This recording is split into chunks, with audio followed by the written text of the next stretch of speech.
Hello. Today we're going to cover how to use the Details tab in a Pulse file.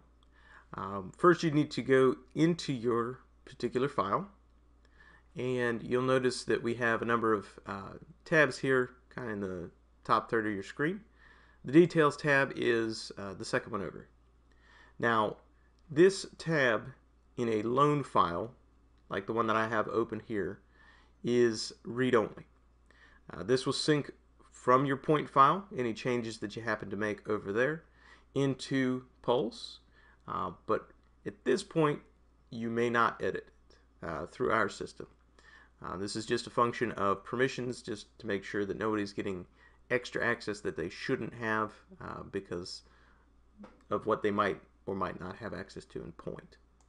Now, as a lead, if I go to my leads view and grab one of these other files here, you'll notice that I can now edit this, and that's because it's in my leads folder in point, or it happens to be here as a Pulse only lead for the time being, and this allows me to continue to edit and improve the data in this space.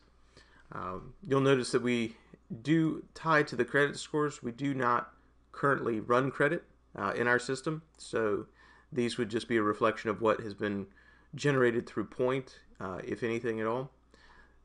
But you can update these fields just like the rest of them. You just won't be able to generate the original values.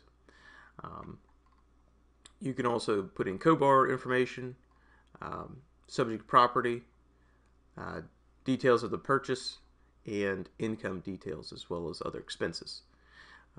All of these fields will write back to the point file when you save it.